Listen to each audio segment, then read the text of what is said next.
Lotus reality and agro farming వారు premium farm land projects మన పొలం ఫేజ్ 1, 2 మరియు 3 కంప్లీట్ చేసుకొని మన పొలం phase 4 Wasar village at Narayana Khed లో ఆగస్టు 15 ఇండిపెండెన్స్ డే రోజు గ్రాండ్ లాంచ్ చేయడం జరుగుతోంది. లాంచింగ్ మరియు ఇండిపెండెన్స్ డే సందర్భంగా 5 గుంటాస్ ల్యాండ్ అవుట్ రేట్ లో బుక్ చేసుకున్న వారికి 1,50,000 రూపాయల డిస్కౌంట్ తో పాటు 2 గ్రాముల గోల్డ్ ఫ్రీగా ఇస్తున్నారు. పూర్తి వివరాలకు సంప్రదించండి. జై శ్రీమన్నారాయణ. జ్ఞానానందమయం దేవం నిర్మలా స్ఫటికాకృతం ఆధారం సర్వవిద్యానాం హయగ్రీవ ఉపాస్మే. ఆపదాపహర్తారం ధాతారం సర్వసంపదాం లోకాభిరామం శ్రీరామం భూయో భూయో నమామ్యం. ఆదిత్యాయ సోమాయ మంగళాయ బుధాయ చ గురుశుక్రశనిభ్యశ్చ రాహవే కేతవే నమః. మనం ఇప్పుడు ఈ వీడియోలో జనవరి 1, 2025 నుంచి డిసెంబర్ 31, 2025 వరకు సంవత్సర ఫలితాలు తెలుసుకుందాం. అందులో ముఖ్యమైన 4 గ్రహాలు. అవి ఏంటంటే గురుగ్రహము, శనిగ్రహము, రాహుగ్రహం, కేతుగ్రహం. ఈ 4 గురించి మాత్రమే చెప్పడానికి మనకు వీలు ఉంటుంది. అంటే మిగతా గ్రహాలు అంటే రవి, బుధ, శుక్ర, కుజ గ్రహాలు ఇవి మారుతూ ఉంటాయి. కొన్ని 30 రోజులు, కొన్ని 45 రోజులు. ముఖ్యంగా శని ఒక రాశిలో 2.5 సంవత్సరాలు ఉంటాడు. గురువు సంవత్సరం, రాహు కేతువులు సంవత్సరంన్నర ఎప్పుడు కూడా అవి వక్రగతిలో సంచరిస్తూ ఉంటాయి. మానవ జీవితంలో ఈ 4 గ్రహాలు అంటే గురువు, శని, రాహు, కేతువులు ప్రధాన పాత్ర వహిస్తాయి. ముందుగా మనం సంవత్సర గోచార ఫలితాలంటే ఏమిటి అనేది ప్రతి సంవత్సరము ఉగాది సందర్భంలో చేసే పంచాంగ శ్రవణంలో భాగంగా సంవత్సర గోచారాన్ని తెలియజేస్తారు. సాధారణంగా కూడా జరుగుతున్న సంవత్సరంలో తమకు సంబంధించిన శుభాశుభాలను తెలుసుకోవడం కూడా సంవత్సర గోచార ఫలితమే. ఈ విధానంలో ముఖ్యంగా ఆ సంవత్సరం శని, గురువు, రాహు, కేతువుల సంచారం ప్రధానంగా గమనిస్తారు. శని సంచరించే రాశి తమకు అనుకూలమా ప్రతికూలమా అని చూసుకోవడం అనేది ఉంటుంది. ఈ క్రమంలో తమ జన్మరాశికి శని 12, 1, 2 రాశిలో సంచరిస్తుంటే దాన్ని ఏల్నాటి శని అని, 4వ స్థాన సంచారం అర్ధాష్టమ శని అని, 8వ రాశిలో సంచారాన్ని అర్ధాష్టమ శని అనే పేరుతో తెలుపుతారు. ఈ కాలాల్లో అంటే 12లో ఉంటే విశ్రాంతి లేకపోవడం, 1లో ఉంటే శరీరమైన ఇబ్బందులు, 2లో ఉంటే ఆర్థిక ఇబ్బందులు, కుటుంబ కలహాలు, 4వ స్థానంలో ఉంటే సౌఖ్యం లేకపోవడం, 8వ స్థానంలో ఉంటే ఆకస్మిక నష్టాలు, అనారోగ్యాలు తెలియజేయబడతాయి. శని యొక్క దృష్టిని కూడా పరిశీలించడం సాంప్రదాయం. శని తానున్న రాశి నుంచి 3, 7, 10 స్థానాలు చూస్తూ ఉంటాడు. ఆ రాశిలో తమ జన్మరాశి ఉన్నప్పటికీ జాగ్రత్తలు తీసుకోవడం అవసరంగా సూచిస్తారంటే ఈ 3, 7, 10 స్థానాల దృష్టి ఏ రాశిపై అయితే పడుతుందో ఆ స్థానాల్లో కొంచెం జాగ్రత్తగా ఉండాలని శని సూచిస్తాడు. అంతేకాకుండా శని సంచరిస్తున్న రాశి తన దృష్టి ఉన్నటువంటి రాశులను తమ జన్మరాశి నుంచి ఏ భావాలు అవుతాయో ఆ భావాల విషయంలో జాగ్రత్తలు తీసుకోవడం కూడా గోచారంలో భాగమే. శని ఒక్కొక్క రాశిలోనూ 2.5 సంవత్సరాల సంచారం వల్ల ఈ గ్రహ ఫలితాలను అధికంగా గమనించడం సాంప్రదాయంలో ఉంది. సంవత్సర గోచార ఫలితాల అధ్యయనంలో శని ఫలితం చాలా కీలకమైనదని చెప్పవచ్చు. గురుగ్రహ సంచారాన్ని కూడా సంవత్సర గోచారంలో భాగంగా పరిశీలిస్తారు. గురువు తానున్న రాశి నుంచి 5, 7, 9 రాశులను చూడడం వల్ల ఆయా రాశుల వారికి అనుకూలతను తెలియజేయడం జరుగుతుంది. జన్మరాశి నుంచి 2, 5, 7, 9, 11 రాశుల్లో సంచరిస్తున్నప్పుడు ఆర్థిక, సంతాన, వైవాహిక సంతృప్తి, లాభాలను పొందవచ్చు. గురుదృష్టి ఉన్నటువంటి భావాల్లో లోపాలున్నా కూడా సరిదిద్దబడతాయి. ఆ సంవత్సరంలో ఏ కార్యక్రమాలకు అనుకూలమో ఏ కార్యక్రమాలకు ప్రతికూలమో కూడా గురుగ్రహ గోచారం ద్వారా మనం గమనించవచ్చు. నూతన సంకల్పాలు నెరవేరడానికి, వివాహ సంతానాది అంశాల్లో పరిపూర్ణత కోసం గురుగ్రహ గోచారం అనుకూలంగా ఉండే విధంగా చూస్తుండడం అనేది సాంప్రదాయం. రాహుకేతువులు తామున్న రాశులకు అనుసరించే భావాలకు సంబంధించిన అశుభ ఫలితాలను ఇస్తుంటాడు. ముఖ్యంగా 3, 6, 11 స్థానాల్లో తప్ప మిగిలిన స్థానాల్లో ఆయా భావాలకు లోపాలను తెలియజేయడం గోచార సాంప్రదాయం. ఏదైనా శుభగ్రహంతో కలిసి ఉన్నప్పటికీ ఆ గ్రహం యొక్క శుభత్వాన్ని తగ్గించే విధంగా రాహుకేతువు గ్రహాలు ఉంటాయి. అందువల్ల ప్రతి రాశి వారికి రాహుకేతువు ఉన్నటువంటి భావాలను జాగ్రత్తగా చూసుకోవాల్సి ఉంటుంది. శని, గురువు, రాహు, కేతువులు అధిక కాలంలో ఒకే రాశిలో సంచరించడం వల్ల సంవత్సర ఫల నిర్ణయంలో వీరి ప్రాధాన్యం అనేది అధికంగా ఉంటుంది. జై శ్రీమన్నారాయణ. ఇప్పుడు మనం మిథున రాశి వారికి జనవరి 1, 2025 నుంచి డిసెంబర్ 31, 2025 వరకు రాశి ఫలితాలు అనేవి మనం తెలుసుకుందాం. ముఖ్యంగా గురుడు యొక్క ఫలితాలు. గురుడు జనవరి 1, 2025 నుంచి మే 13, 2025 వరకు 10వ స్థానంలో అంటే 12వ స్థానంలో సంచరిస్తున్నాడు. జన్మరాశి నుంచి 12వ రాశిలో సంచరించే కాలంలో పదవీ త్యాగం చేయవలసి వస్తుంది. ఆస్తి నష్టం అనేది ఏర్పడే అవకాశం ఉంది. బంధు వియోగము అనేది ఉండొచ్చు. శుభకార్యాలకే ఖర్చు చేస్తారు.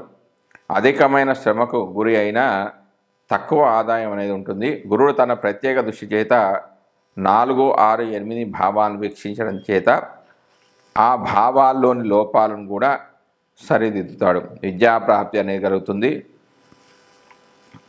ఇల్లు కొంటారు. స్థానచలనం అనేది కలుగుతుంది. మేనమామలు మాత్రం చాలా జాగ్రత్తగా ఉండాలి. ఇతరులతో మాట్లాడేటప్పుడు కొంచెం జాగ్రత్తగా ఉండే విధంగా ఆలోచన రేకెత్తుతాడు. అనుకున్న పనులు అనేవి జరిగే అవకాశాలు చాలా తక్కువ ఉంటాయి. దూరదేశాల నుంచి జరిపే ఆర్థిక వ్యవహారంలో లాభాలు అనేవి తక్కువగా ఉంటాయి. 12వ స్థానానికి వేదస్థానమైన 2లో కుజుడి సంచారం వలన నేత్ర రోగాలు, పైత్యము, శూలలు, వివిధ రకాల వ్యయాలు వంటివి జరిగే అవకాశం ఉంది. ఈ స్థానంలో 20% మాత్రమే గురుడు ఇస్తాడు, శుభ ఫలితాలు మాత్రమే ఇస్తాడు. తర్వాత మే 14, 2025 నుంచి అక్టోబర్ 17, 2025 వరకు జన్మరాశిలో సంచరిస్తున్నాడు. జన్మరాశిలో గురుడు సంచరించే కాలంలో మిశ్రమ ఫలితాలు అనేవి ఉంటాయి. ఊహించని రీతిలో ఖర్చులుంటాయి. ప్రభుత్వం నుంచి ఇబ్బందులు ఉంటాయి. ఏకాగ్రత అనేది లోపిస్తుంది. అనవసర ప్రయాణాలు ఉంటాయి. బంధువులతో విరోధాలు కూడా ఏర్పడతాయి. గురుడు తన ప్రత్యేక దృష్టి చేత 5వ, 7వ, 9వ భావాన్ని వీక్షించడం ద్వారా మంచి ఉద్యోగ అవకాశాలు, పదోన్నతి, కీర్తి ప్రతిష్టలు, సంఘంలో గౌరవ మర్యాదలు వీటికి లోటు ఉండదు. విద్యా వ్యాసంగంలో పురోభివృద్ధి ఉంటుంది. ఊహించని ధనాదాయం అనేది చేతికి అందుతుంది. మంచి వస్తు సంపద, గృహ నిర్మాణం, ఉద్యోగంలో, రాజకీయాల్లో రాణింపు, ధనాదాయం అనేది పెరగడం లాంటివి కూడా ఉంటాయి. అక్టోబర్ 18, 2025 నుంచి డిసెంబర్ 4, 2025 వరకు 2వ రాశిలో సంచరిస్తున్నాడు. జన్మరాశి నుండి 2వ రాశిలో సంచరించే కాలంలో గురుడు శుభ ఫలితాలు ఇస్తాడంటే ఇది వాక్స్థానము, ధనస్థానము, కుటుంబ స్థానం. ఈ స్థానం గురువుకి చాలా శుభస్థానం. జన్మరాశి నుంచి 2వ రాశిలో సంచరించే కాలంలో సంతాన వృద్ధి అని ఉంటుంది. అన్ని సుఖాలు, సౌకర్యాలు కలిగి వస్తాయి. నానామూలకంగా ధనాదాయం అనేది ఉంటుంది. మంచి ఆలోచన శక్తి ఉంటుంది. సరైన నిర్ణయాలు తీసుకుంటారు. ఖర్చులను చాలా నియంత్రణలో పెడతారు. దూర ప్రయాణాలు చేస్తారు. కొంత ఆస్తులు తరిగిపోయే అవకాశం ఉంది. చిన్న చిన్న విషయాలపై కూడా కోపం అనేది ఉంటుంది. ఇందులో 50% శుభ ఫలితాలు మాత్రం వచ్చే అవకాశం ఉంది. అయితే డిసెంబర్ 5, 2025 నుంచి డిసెంబర్ 31, 2025 వరకు లగ్నంలో వక్రించి ఉన్నాడు. లగ్నంలో స్థితి చెంది ఉన్నాడు.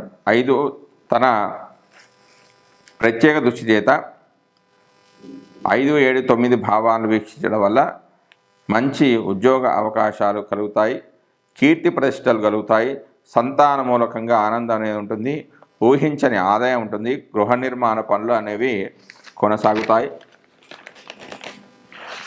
పితృదేవతల మరియు తల్లిదండ్రుల యొక్క అనుగ్రహానికి పాత్రలవుతారు. ఇందులో 100% సుఫలితాలు జాతకుడు పొందే అవకాశం అనేది ఉంది. తర్వాత శని ఫలితాలు. మిథున రాశి వారికి శని జనవరి 1, 2025 నుంచి 28 మార్చి 2025 వరకు 9వ రాశిలో సంచారం చేస్తున్నాడు. జన్మరాశి నుంచి 9వ రాశిలో సంచరించే కాలంలో అనవసరమైన ఖర్చులు ఉంటాయి. తండ్రికి అంత మంచిది అని కాదు, ఏదో రకమైన మానసికమైన ఆందోళన అనేది ఉంటుంది, బంధువుల ఎడబాటు అనేది కూడా ఉంటుంది, దైవభక్తి దైవ చింతన అనేవి తగ్గుముఖం పడతాయి. శని తన ప్రత్యేక దృష్టి చేత 3, 6, 11 భావాలను వీక్షించడం చేత భార్యాపుత్ర సుఖము, వాహన పశు సంపద, సుఖభోజనము, సుఖమయ జీవనము, మేనమామ మాత్రం అంత మంచిది కాదు, దీర్ఘ రోగాలు తగ్గిపోవడం వంటివి జరుగుతాయి. అయితే ఈ స్థానంలో కేవలం 20% శుభ ఫలితాలు మాత్రమే జాతకుడు పొందుతాడు. 29 మార్చి 2025 నుంచి డిసెంబర్ 31, 2025 వరకు 10వ స్థానంలో సంచరిస్తున్నాడు, అంటే మీనరాశిలోకి వెళ్తున్నాడు. ఇది ఈ మిథున రాశి వారికి 10వ స్థానం అవుతుంది.